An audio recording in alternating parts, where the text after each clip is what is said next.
community of people out there who were willing to listen. And so there was a community of people out there, outside of the state of Georgia and even in metropolitan Atlanta, who were willing to listen. And they happened to write a letter to the Atlanta Constitution, and surprise, surprise, the Constitution printed the letter saying that I was right to make those comments. And it was a group of women. Those women were eventually responsible for me deciding to run for the United States Congress. And so in 1992, I ran for Congress. And it was the Year of the Woman, and part of our campaign theme, our motto, our slogan was, "Why not a woman?" And guess what? I won. I was sworn into the United States Congress. It was all quite an accident. But, you know, it was I didn't have big name supporters. I didn't have the powerful supporters. But what I did have was the people of the state of Georgia who understood that whenever I spoke from a position of having done my research, and I also spoke from my heart. So, while I was in the Congress, there was something that I wanted to do more than anything else.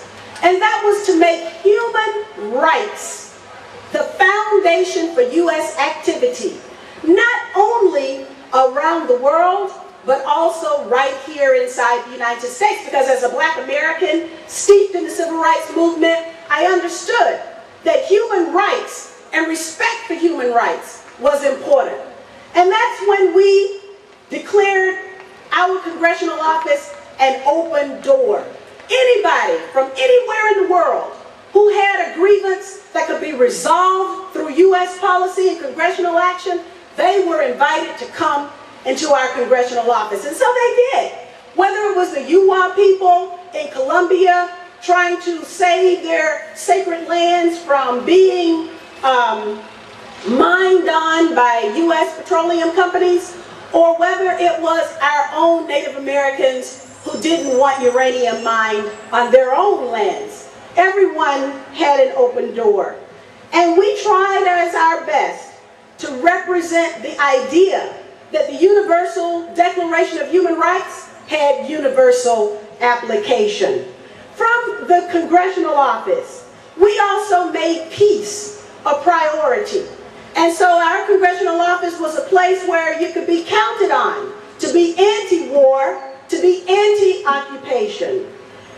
We also were anti-sanctions, because at that time, remember, after Bill Clinton was elected to the presidency, Madeleine Albright had made a statement that the death of 500,000 Iraqi children was a price that the United States could afford to pay. Well, actually, the United States wasn't paying. It was the Iraqi people who were paying. And that there was no lifestyle or way of living that could justify such an outcome.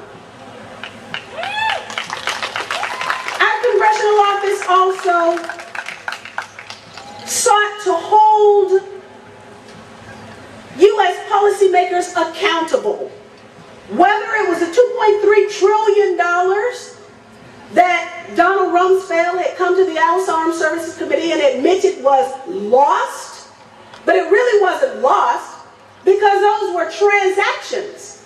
And $2.3 trillion of transactions just were not tracked by the United States Pentagon. And as a result, whatever it was that was supposed to have been purchased, the American people didn't get the benefit of it.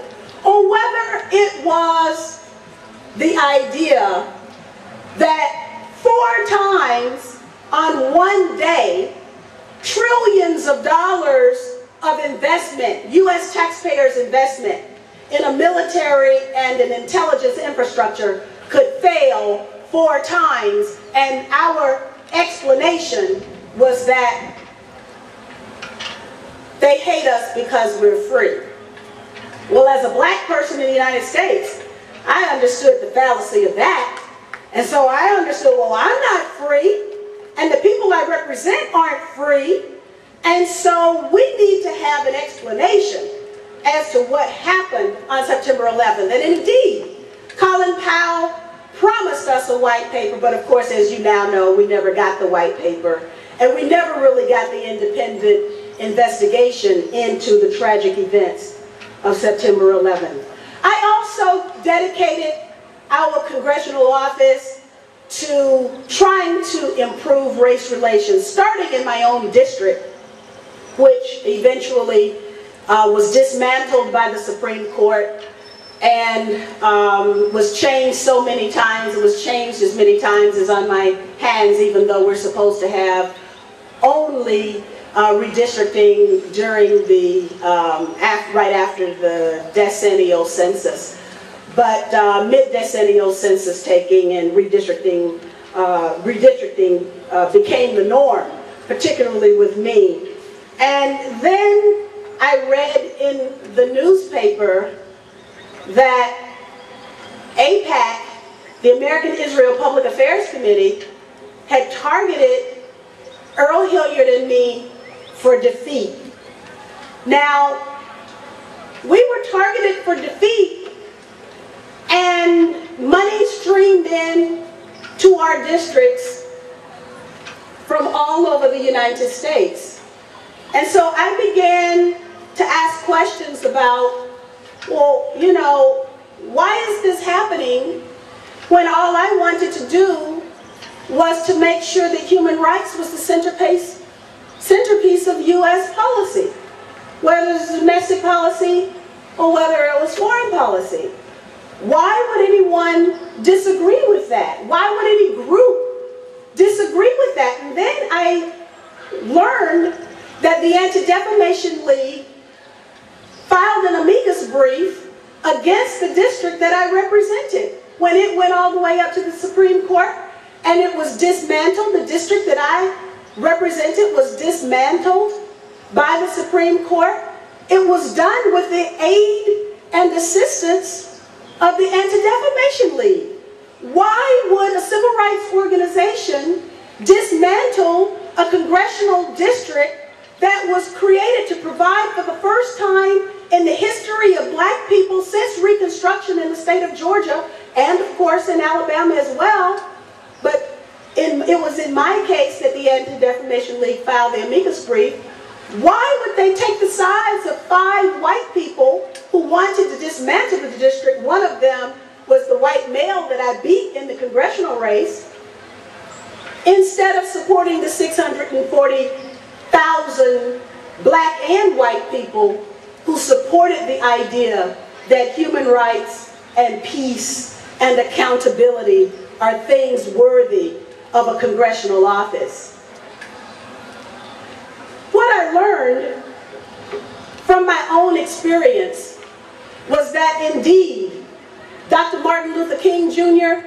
can talk about Stone Mountain and how he wants one day for his children to be judged not by the color of their skin but by the content of their character, and how Stone Mountain, the town that I represented, the area that I represented in Congress, which was formerly the headquarters of the Georgia Ku Klux Klan, and I had to deal with the reality of a Ku Klux Klan in my own district, but that indeed politics about Israel would trump even the politics of racial reconciliation inside the United States. Politics of Israel would trump our ability to hold our elected officials accountable for the way they spent our money. Politics in Israel would trump whether or not human rights and the extent to which human rights was going to be respected, or whether or not we were going to have war and occupation and sanctions and acts of aggression, or whether or not we were going to be a country defined by our pursuit of peace. Ultimately, I would conclude by saying this. When I was in graduate school, there was an entity, a political entity, it was called the Soviet Union, and in our security studies program, one of the things that we had to study was the reaction, the health effects of nuclear weapons. And one of the aspects prospects of the detonation of a nuclear